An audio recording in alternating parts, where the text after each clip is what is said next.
Aujourd'hui, la Saint-Valentin est passée. Il ne reste donc qu'une seule question, savoir si l'amour existe, savoir si l'amour est possible. Une seule solution à ça. On va parler de Céline, on retourne dans Voyage au bout de la nuit. Alors je vais pas vous faire un petit topo sur Voyage au bout de la nuit puisque ça a déjà été fait dans une autre vidéo. Et puis bon, on connaît Céline. Mais, enfin peut-être pas, mais j'ai fait une vidéo. En tout cas, sur l'incipit, enfin le début du roman, je m'étais arrêtée, me semble-t-il, à cette phrase que je trouve absolument extraordinaire. Il y a l'amour, Bardamu, ça commence mal. Arthur, l'amour, c'est l'infini mis à la portée des caniches, et j'ai ma dignité, moi. Et déjà, j'ai pu, en discutant avec des gens, des copains, copines, voir que cette phrase était considérée comme pas si claire que ça. Est-ce que c'est valoriser l'amour? Non, pour moi, c'est une dégradation absolue, ce passage. Alors, qu'est-ce qu'il en reste L'amour, l'infini mis à la portée des caniches. Il reste l'infini. Et nous sommes les caniches. Le caniche étant par ailleurs un animal assez intelligent. Mais c'est pas tellement ça encore qui me retient. C'est l'amour dans Voyage. C'est quand même la chose impossible, ou du moins indicible. Mais je sais pas si l'indicible dans un roman ne serait pas une forme d'impossible. En tout cas, il n'y a pas une négation de la possibilité de l'amour, mais une dissociation très nette entre le rapport charnel et le sentiment, ça c'est évident. J'avais dit une survalorisation, absolument pas en fait là non plus, mais une mise en avant très nette du caractère matériel, organique, physique du rapport sexuel, des rapports sexuels, seul, en couple, à plusieurs, enfin. Bardamus s'amuse, Céline aussi. Mais il y a, je crois, encore toujours la possibilité de l'amour dans Voyage. Et cet amour, alors il peut être érotique, non charnel, mais enfin charnel, mais ne se réduisant pas à cet aspect. Et je pense au personnage de Molly, qui est, elle, capable d'un amour absolu et qui, pour cela même, est aimée et quittée par Bardamu. Mais je pense qu'il faut avoir là une extension bien plus large et je voudrais revenir sur un autre passage avant le départ de Bardamu pour les États-Unis, quand il est encore en Afrique, à Topo. Évidemment, le nom est fictif et choisi à dessein. Et là, c'est d'Alcide dont je voudrais parler. Alcide, là aussi, a un nom choisi à dessein. Enfin, Alcide, c'est l'acide. Hein. Il y a quelque chose comme ça de corrosif. Alcide, ce personnage qui maltraite les autochtones et qui est comme une incarnation, le prolongement de la maltraitance coloniale sur place. Le dernier rouage, celui qui va tenir le bâton maltraitant.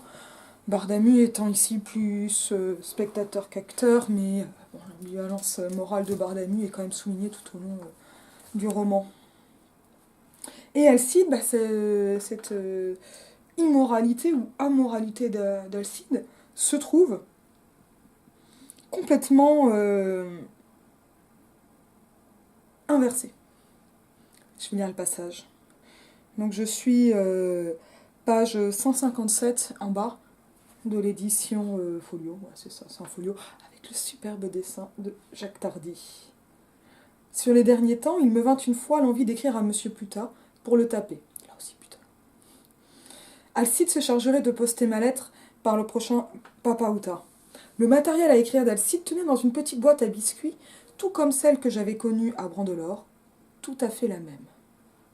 Tous les sergents engagés avaient donc la même habitude. Mais quand il me vit l'ouvrir, sa boîte, Alcide, il eut un geste qui me surprit pour m'en empêcher. J'étais gênée. Je ne savais pas pourquoi il m'en empêchait, je la reposai donc sur la table. « Ah, ouvre-la, va !» qu'il a dit enfin. Va, ça ne fait rien. Tout de suite, à l'envers du couvercle était collée une photo d'une petite fille. Rien que la tête, une petite figure bien douce d'ailleurs, avec des longues boucles, comme on les portait dans ce temps-là. Je pris le papier, la plume, et je refermai vivement la boîte. J'étais bien gênée par mon indiscrétion, mais je me demandais pourquoi aussi ça l'avait tant bouleversé. J'imaginais tout de suite qu'il s'agissait d'un enfant, à lui, dont il avait évité de me parler jusque-là. Je n'en demandais pas davantage, mais je l'entendais derrière mon dos, qui essayait de me raconter quelque chose au sujet de cette photo, avec une drôle de voix que je ne lui connaissais pas encore. Il bafouillait. Je ne savais plus où me mettre, moi. Il fallait bien que je l'aide à me faire sa confidence. Pour passer ce moment, je ne savais plus comment m'y prendre. Ça serait une confidence tout à fait pénible à écouter, j'en étais sûre. Je n'y tenais vraiment pas. C'est rien, l'entendis-je enfin, c'est la fille de mon frère. Ils sont morts tous les deux. Ses parents? Oui, ses parents. Qui l'élève alors maintenant? Ta mère? Que je demandais, moi, comme ça, pour manifester de l'intérêt. Ma mère, je l'ai plus non plus. Qui alors? Eh bien, moi. Une ricanée, cramoisie, Alcide, comme s'il venait de faire quelque chose de pas convenable du tout. Il se reprit hâtif, c'est-à-dire, je vais t'expliquer, je l'ai fait élever à Bordeaux, chez les sœurs. Mais pas des sœurs pour les pauvres, hein, tu me comprends bien, chez des sœurs bien. Puisque c'est moi qui m'en occupe, alors tu peux être tranquille, je veux que rien lui manque. Ginette qu'elle s'appelle. C'est une gentille petite fille, comme sa mère d'ailleurs. Elle m'écrit, elle fait des progrès. Seulement tu sais, les pensions comme ça, c'est cher. Surtout que maintenant elle a 10 ans. Je voudrais qu'elle apprenne le piano en même temps. Qu'est-ce que t'en dis, toi, du piano? C'est bien le piano, hein, pour les filles. Tu crois pas? Et l'anglais? C'est utile l'anglais aussi. Tu sais l'anglais, toi? Je me mis à le regarder de bien plus près, Alcide, à mesure qu'il s'avouait la faute de ne pas être assez généreux, avec sa petite moustache cosmétique, ses sourcils d'excentrique, sa peau calcinée. Pudique Alcide. Comme il avait dû en faire des économies sur sa solde étriquée, sur ses primes faméliques et sur son minuscule commerce clandestin. Pendant des mois, des années, dans cet infernal topo. Je ne savais pas quoi lui répondre, moi, je n'étais pas très compétent, mais il me dépassait tellement par le cœur que j'en devins tout rouge. À côté d'Alcide, rien qu'un mufle impuissant, moi, épais et vain, j'étais. Il n'y avait pas à chiquer, c'était net. Je n'osais plus lui parler. Je m'en sentais soudain énormément indigne de lui parler. Moi qui hier encore le négligeais et même le méprisais un peu, Alcide. Je n'ai pas eu de veine, poursuivait-il sans se rendre compte qu'il m'embarrassait avec ses confidences. Imagine-toi qu'il y a 2 ans, elle a eu la paralysie infantile. Figure-toi. Tu sais ce que c'est, toi, la paralysie infantile? Il m'expliqua alors que la jambe gauche de l'enfant demeurait atrophiée et qu'elle suivait un traitement d'électricité à Bordeaux, chez un spécialiste. Est-ce que ça revient, tu crois? Qu'il s'inquiétait. Je l'assurai que ça se rétablissait très bien, très complètement, avec le temps et l'électricité. Il parlait de sa mère qui était morte et de son infirmité à la petite, avec beaucoup de précautions. Il avait peur, même de loin, de lui faire du mal. As-tu été la voir depuis sa maladie? Non, j'étais ici. Iras-tu bientôt? Je crois que je ne pourrai pas avant 3 ans, tu comprends ici. Je fais un peu de commerce. Alors ça lui aide bien. Si je partais en congé à présent, au retour la place serait prise. Surtout avec l'autre vache. Ainsi, Alcide demandait-il à redoubler son séjour, à faire 6 ans de suite à Topo, au lieu de 3, pour la petite nièce dont il ne possédait que quelques lettres, et ce petit portrait. Ce qui m'ennuie, reprit-il quand nous nous couchâmes, c'est qu'elle n'a là-bas personne pour les vacances. C'est dur pour une petite enfant. Évidemment, Alcide évoluait dans le sublime à son aise et pour ainsi dire familièrement. Il tutoyait les anges, ce garçon, et il n'avait l'air de rien. Il avait offert sans presque s'en douter à une petite fille vaguement parente des années de torture, l'annihilement de sa pauvre vie dans cette monotonie torride, sans condition, sans marchandage, sans intérêt que celui de son bon cœur. Il offrait à cette petite fille lointaine assez de tendresse pour refaire un monde entier, et cela ne se voyait pas. Il s'endormit d'un coup, à la lueur de la bougie.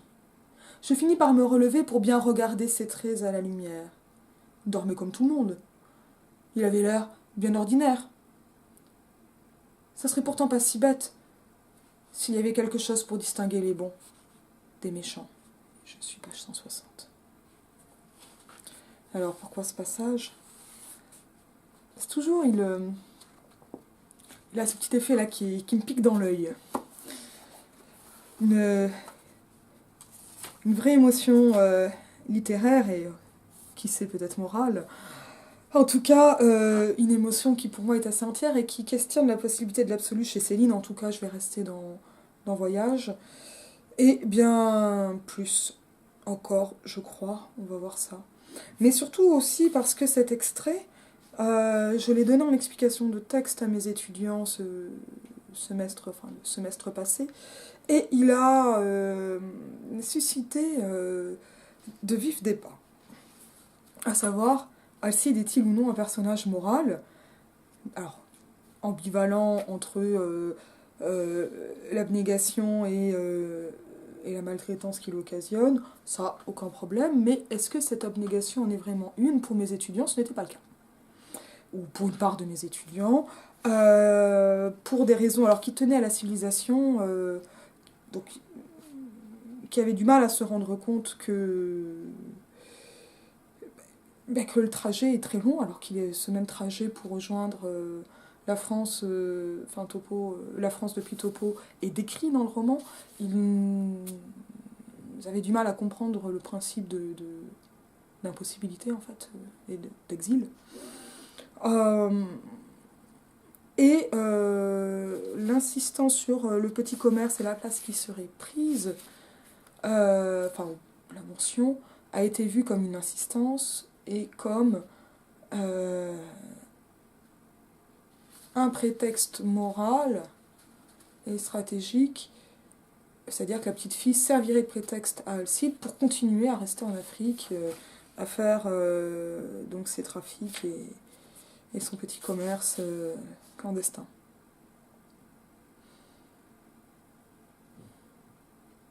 Ça m'a embêtée parce que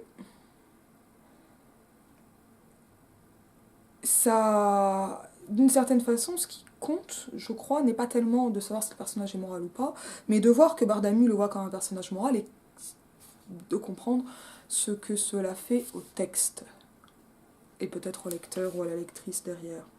Donc ça, c'était une première chose. La moralité du personnage, alors voilà, est-ce que c'est une ambivalence redoublée? Jusqu'où va-t-on dans cette ambivalence morale? De toute façon, le personnage est ambivalent. Son commerce n'est pas moral et il aurait donc un fond moral. Je crois que ça suffit, qu'on n'a pas besoin d'aller plus loin. Une des difficultés, c'est que, ce faisant, il passait à côté de la description de l'amour absolu. Voilà, de l'abnégation, et je dirais bien de l'amour plus que dans le sens du devoir, et d'un amour d'autant plus absolu qu'il est pour une petite fille totalement typifiée, à peine individualisée et bien lointaine. Elle n'a pas de prénom. Donc, et ça me paraît vraiment essentiel en fait, parce que la question n'est pas tellement Alcide, mais le fait que le portrait d'Alcide et la description de la scène soit du fait de Bardamu, et donc de ce que cela va représenter, non pas dans le thème moral d'Alcide, mais pour celui de Bardamu, c'est-à-dire pour le roman. Alors, bon, il y a une progression dans ce texte, hein, donc on va vers la petite boîte, il y a une gêne, et puis de la gêne on va à la photo, de la photo à la confidence, de la confidence au problème de santé, jusqu'au sommeil.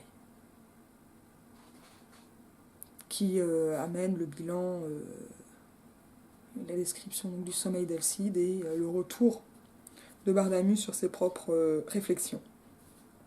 Et ça amène une gradation dans l'émotion, une gradation qui est presque une dramatisation, parce qu'on a vraiment une scène, c'est décrit à la vitesse où ça se passe, sauf la fin qui, elle, va être plus du côté de la durée conclusive, de la formule résomptive,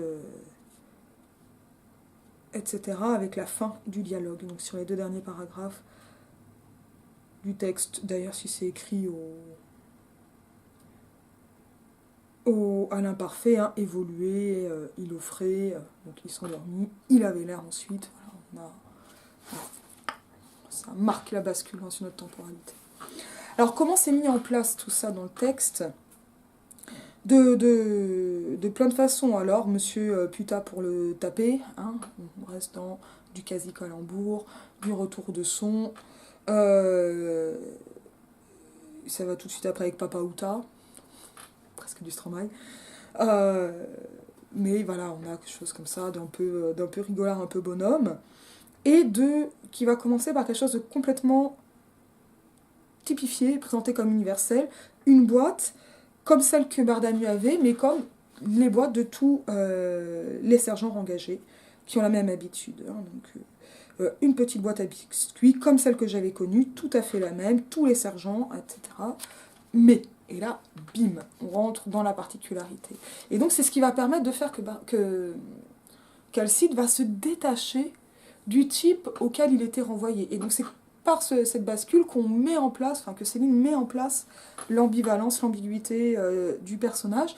Et c'est dur de ne pas y voir un personnage à double fond, de jouer cette métaphore donc de la boîte ouverte. Bon, les silènes rabelaisiens, hein, c'est très laid à l'extérieur, mais beau à l'intérieur, et à l'intérieur, on a une tête de petite fille. Une photo de tête de petite fille, sinon c'est moins joli. Alors, et la dramatisation, elle va passer par un ensemble d'actions, de mini-actions, hein, qui sont presque des didascalies, donc le geste d'Alcide, etc. Et donc pour l'en empêcher, donc dire vas-y, ça ne fait rien, pour ouvrir la boîte. Donc ça permet comme ça, hop, une, euh, une focalisation de plus en plus nette sur la boîte, puis sur l'intérieur de la boîte dans laquelle se situe cette photo.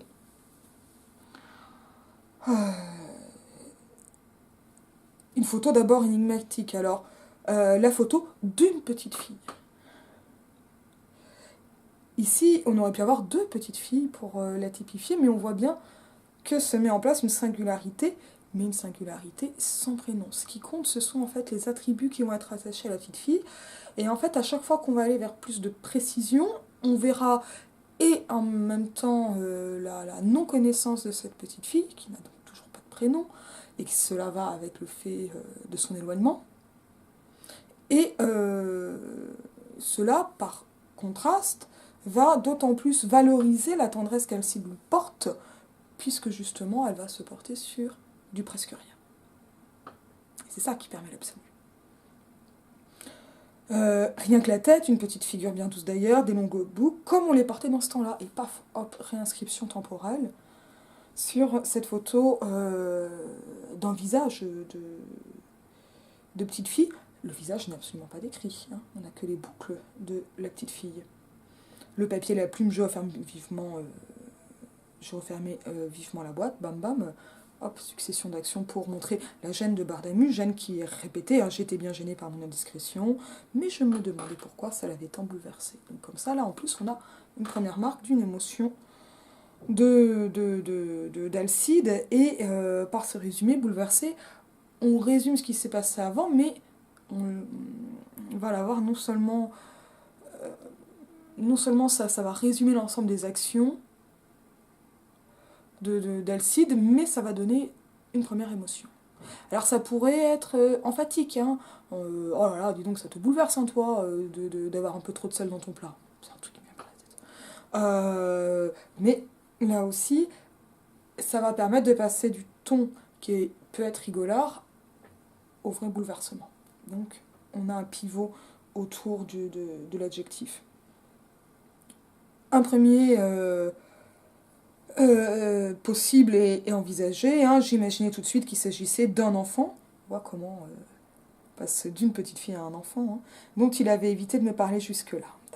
Je n'en demandais pas davantage, mais je l'entendais derrière mon dos, donc on voit aussi là la gêne, parce que là, on a à ce moment-là la posture des personnages qui donc ne se regardent pas. Et ça passe comme ça par de l'infra. Je l'entendais qui je voyais la photo, etc. Donc il y a comme une espèce d'enquête qui est pour une part volontaire, avec cette imagination de Bardamu, et pour une part involontaire, puisque cela a débouché à un aveu embarrassant. Donc quelque chose au sujet de cette photo, une drôle de voix que je ne lui connaissais pas encore, nouvelle singularité, hein, drôle de voix, que je ne lui connaissais pas encore, hein. Il bafouillait, je ne savais plus où me mettre moi, paf. Et donc là, en fait, par la gêne de Bardamu, celle d'Alcide est perceptible, mais avec directement, et à chaque fois, l'impression que fait le personnage d'Alcide à Bardamu dans cette confidence qui est en train de se mettre en place. Je ne savais plus comment m'y prendre, ça serait une confidence tout à fait... Alors, une confidence à répéter. Donc ça, voilà, ça, pour désigner, c'est encore vague puisqu'on l'a pas. J'en étais sûre, je n'y tenais vraiment pas. Donc les réticences de l'un, auxquelles répondent les réticences, la gêne et en même temps le besoin qui va se rapprocher d'une rhétorique de l'aveu. C'est rien, elle entendit-je enfin, c'est la fille de mon frère. Et là, hop, passage au dialogue direct. Ses parents, oui, ses parents. Alors là, on va noter tous les points de suspension. Donc, point de suspension, c'est la ponctuation.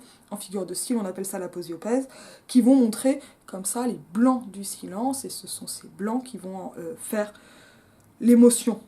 Et là, on est sur... alors, bien sûr qu'il y en a partout chez Céline, mais là, on est sur quelque chose qui est très théâtral, en fait.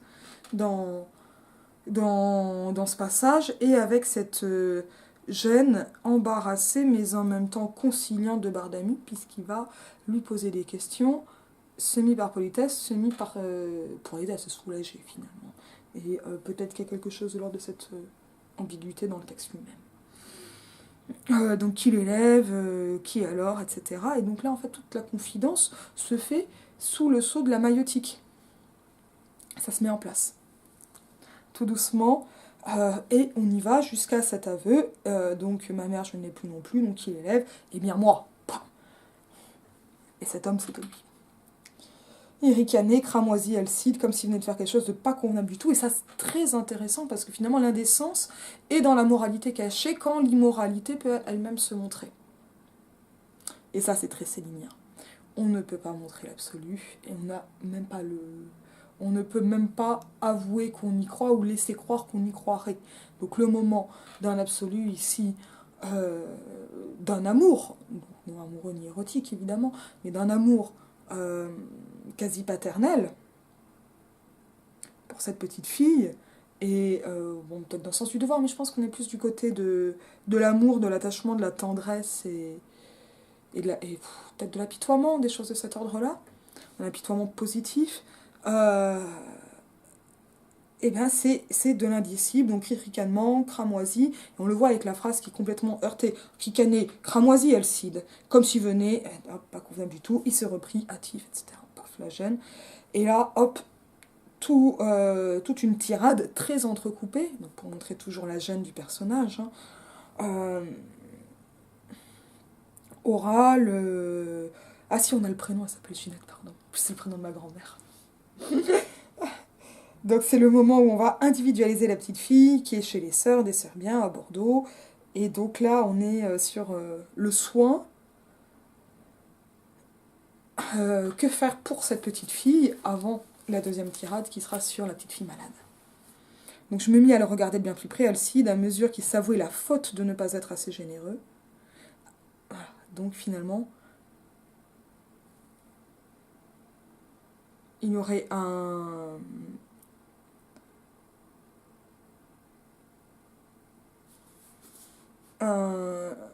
alors c'est étonnant, cette faute de ne pas être assez généreux, parce que en même temps, ce que fait le personnage d'Alcide, c'est qu'il déborde à ce moment-là, et qui dit tout ce qu'il veut faire, et cette faute de ne pas être assez généreux, elle est perçue par Bardamu, mais elle ne correspond pas à ce que dit Alcide. Enfin, moi je trouve pas. Qui au contraire va déborder et essayer d'imaginer, tout en donnant l'impression de ne pas être capable d'imaginer grand-chose. Il faut dire que l'éducation des filles, c'est assez restreint. Donc, sourcils cosmétiques, sa petite moustache cosmétique, ses sourcils d'excentrique, sa peau calcinée, paf, rythme ternaire, qui achève le personnage. Pudique Alcide, étonnant comme on va le décrire physiquement, pour montrer que la pudeur, elle est morale. Clac. C'est un retournement. Comme il avait dû en faire des économies sur sa solde étriquée, là, ça, c'est un jugement de Bardamu, alors qui va peut-être... ce que je vois ici, c'est que Bardamu s'imagine que Alcide est gêné parce qu'il voudrait en faire encore plus. Et que cela est perçu comme un absolu inatteignable mais recherché par Alcide, ce qui va impressionner Bardamu, puisque là en plus, bon, on le voit, ça c'est du discours indirect libre, hein, comme il avait dû en faire pendant des mois, des années dans cet infernal topo, pour accentuer la générosité d'Alcide. Cette générosité qui là le gêne, puisque Bardamu lui-même n'est pas capable d'absolu, et ce qui pourrait, donc ce qui est l'apprentissage en fait, fait par la guerre et de l'impossibilité de l'héroïsme, ben, finalement là on va être sur quelque chose de beaucoup plus traditionnel comme apprentissage, c'est-à-dire la honte de ne pas être capable de cet héroïsme de l'abnégation. Rien qu'un mufle impuissant, moi, épée et vin, j'étais, il n'y avait pas à chiquer, c'était net, bam bam. Donc la phrase qui s'étend et qui coupe, qu'on est dans le rythme célinien. Il me dépassait tellement par le cœur que j'en devins tout rouge. Étonnant, hein, comme on a abstrait et le corps physique. Comme si c'était un absolu moral tellement impossible que la seule réaction peut être physique, et non plus, par exemple, la honte, telle qu'elle se dirait en tant que honte, en tant que sentiment. Je n'osais plus lui parler, je m'en sentais soudain énormément indigne de lui parler, ce qui explique pourquoi là c'est un discours intérieur, un discours intérieur libre qui prend le dessus, et la bascule est bien montrée, moi qui hier encore le négligeais et même le méprisais un peu, Alcide. C'est une phrase qui n'a pas de verbe principal. Hein. Ça sert à qualifier Bardamu plus qu'à parler d'Alcide. Moi qui. Je n'ai pas une veine, poursuivait-il, hop, la paralysie infantile, qui va être résumée ensuite, donc petit paragraphe, donc ce qui permet aussi des alternances de rythme, et en faisant quelque chose qui va être de plus en plus court, on aura un effet de dramatisation de plus en plus important, parce que c'est comme si ce n'était plus possible de le dire, et cette jambe paralysée de l'enfant, donc je suppose une poliomyélite, va amener un souvenir médical, enfin, ça peut ramener au souvenir du lecteur le fait que Bardamu est un carabin, donc un étudiant de médecine au début du roman, mais ce souvenir semble oublié dans le même temps. Je l'assurais que ça se rétablissait très bien, très complètement, avec le temps et l'électricité, ce qu'il faut. Voilà. Alors là, on est plus dans un dialogue à égalité, ou pour rassurer, plus que dans un discours de médecin. Mais peut-être le statut d'ancien carabin permet-il de rassurer d'autant plus en s'arrondant par avant. Il parlait de sa mère, qui était morte, et de son infirmité à la petite, avec beaucoup de précautions. Il avait peur même de loin de lui faire du mal. Et c'est là, je crois, que vraiment la présence, plutôt l'éloignement d'Alcide, qui ne revient pas, se laisse aussi entendre dans sa maladresse en se trouvant en présence de cette petite fille. Parce qu'il est plus facile de se sacrifier pour un absolu, même une vraie petite fille, quand on la connaît peu, que quand on est à côté, qu'on ne sait pas quoi lui dire. Peut-être. En tout cas, cela va grandir encore le personnage d'Alcide d'un point de vue moral, puisque même éloigné comme il l'est, les mots lui semblent difficiles par égard pour cette petite fille. Et c'est là qu'on a ce dernier bout du dialogue sur l'impossibilité d'avoir été la voir. Je crois que je ne pourrai pas avant 3 ans, tu comprends bien, ici je fais un peu de commerce, etc. Quelque chose donc, qui est de l'ordre de la justification, et qui a été finalement le cœur du problème avec les étudiants. Et voilà, je pense qu'on a des interprétations qui peuvent être dépassées en les rassemblant. Mais surtout, ce qui compte, et c'est bien ce qui prend le plus de place dans le texte, c'est ce résumé qu'en fait Bardamu, ainsi, hein, c'est un adverbe de phrase présomptif, hein, qui permet de faire une bascule tout en résumant, s'appuyant sur ce qu'il y avait au préalable. Demandait-il à redoubler son séjour, à faire 6 ans de suite au lieu de 3. Et là, ça nous rappelle donc que Topo est un enfer aux yeux de Bardamu, et a priori un peu plus généralement quand les conditions de vie sont difficiles. Pour la petite nièce dont il ne possédait que quelques lettres et ce petit portrait, on peut remarquer ici, hein, quelques lettres, petit portrait, voilà, la tête d'épingle sur laquelle repose tout cet absolu. Elle n'a là-bas personne pour les vacances, c'est dur pour une petite enfant, une attention particulièrement attendrissante d'Alcide pour sa nièce. Et on va se rappeler que les vacances scolaires, c'est quand même au-delà des permissions que pouvait avoir Alcide comme Bardamu. C'est dur pour une petite enfant, et là c'est vraiment la tendresse et l'apitoiement qui vont clôturer les dernières paroles d'Alcide dans ce texte. La fin du texte est toute de Bardamu. D'abord en résumé, évidemment, Alcide évoluait dans le sublime à son aise, évoluait étant un déploiement, mais aussi surtout ici un déplacement, comme on le voit ensuite avec tutoyer les anges. Alors ça c'est le sublime mentionné précédemment, donc le sublime absolu moral, qui est dit en même temps dans la possibilité d'une proximité avec ce même sublime en tant qu'incarné, donc tutoyer les anges. Et il n'avait l'air de rien. Hop, donc contraste absolu. Offert sans presque s'en douter, la petite fille vaguement parente, c'est une façon c'est une périphrase quand même assez étonnante par rapport à la petite Ginette, sa nièce, mais ça permet de réduire d'autant la tête d'épingle sur laquelle la tendresse d'Alcide prend pied. Et là, bim, accumulation, il avait offert donc des années de torture, l'annihilement de sa pauvre vie dans cette monotonie torride, sans condition, sans marchandage, sans intérêt que celui de son bon cœur.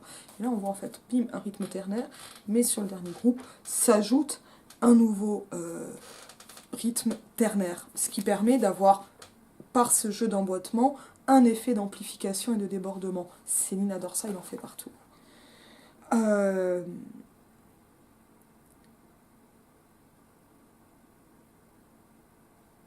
Ça faisait pas de ternaire, mais un doublé et un ternaire. Il offrait à sa petite fille, et donc le fait que ça augmente dans tous les cas permet cet effet de débordement évoqué. Assez de tendresse pour refaire, donc il offrait à cette petite fille lointaine, donc c'était vaguement parente, et maintenant elle est lointaine, donc autant par la distance spatiale que dans le degré de familiarité, c'est-à-dire de lien familial, ceci afin d'une nouvelle fois réduire le point d'appui de la tendresse d'Alcide, parce que plus ce sera réduit, et plus lui-même en sortira grandi. Et cela ne se voyait pas. Et de tout le monde. Bardamu ne l'avait pas vu avant de voir la boîte et l'intérieur de la boîte et d'avoir la confidence. Les autres ne le voient pas non plus, mais la petite fille elle-même ne le sait pas. Il s'endormit d'un coup à la lueur de la bougie. Je finis par me relever pour bien regarder ses traits à la lumière. Il dormait comme tout le monde. Il avait l'air bien ordinaire. Ça serait pourtant pas si bête s'il y avait quelque chose pour distinguer les bons des méchants. Alors ce dernier petit paragraphe qui revient à l'action, il s'endormit d'un coup, et l'observation, assez étonnante, comme l'ont bien remarqué les étudiants, donc Bardamu se lève pour le regarder dormir. C'est un petit côté proustien, ça. Il va regarder ses traits, il dormait comme tout le monde, retour à la banalité, à la typification absolue. Il avait l'air bien ordinaire, donc l'air étant ici à prendre aussi dans le sens de physionomie. Ça serait pourtant pas si bête s'il y avait quelque chose pour distinguer les bons des méchants, mais ce quelque chose il n'existe pas, puisque là il aura fallu qu'un type a l'air ordinaire, et cette photo dans sa boîte à écriture d'une petite fille, et qu'il raconte l'histoire de cette petite fille, et donc sa propre histoire. Et cette impossibilité de distinguer les bons des méchants me réconcilie évidemment avec mes étudiants, puisque c'est de cette impossibilité même de la distinction que se nourrit le personnage d'Alcide, puisque donc celui-ci là dans ce texte est tout de même présenté comme bon, mais il avait bien l'apparence d'un méchant, ou de moins d'un type ordinaire. Et finalement, est-il besoin de savoir si cette bonté est absolue, puisque rien ne permet de distinguer si simplement les bons des méchants. Là, dans cette formule, il me semble que Bardamu place clairement Alcide du côté des bons, mais est-ce que le narrateur, faisant parler Bardamu, le fait lui-même? La question peut rester ouverte. En tout cas, qu'est-ce que montre un passage comme celui-ci? Pas mal de choses, je crois, c'est-à-dire la possibilité, chez Céline, et ça n'allait pas de soi, de l'amour absolu. Mais cet amour, c'est pas celui auquel on peut penser, ce n'est pas un amour dont le protagoniste s'enivrerait lui-même. Il n'est pas une ivresse, il est une abnégation. Il est une des raisons de la souffrance. À topo. Cet amour, en plus, il va être absolu, mais il sera provoqué par un presque rien. Et il n'aura pas lui-même de quoi refaire le monde de sa tendresse.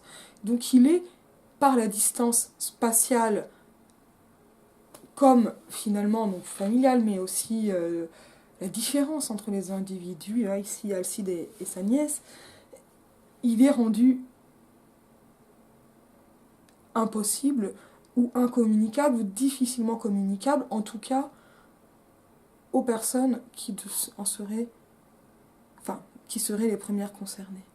Et c'est en ça que l'absolu est peut-être quelque peu approchable, imaginable, mais pas tangible.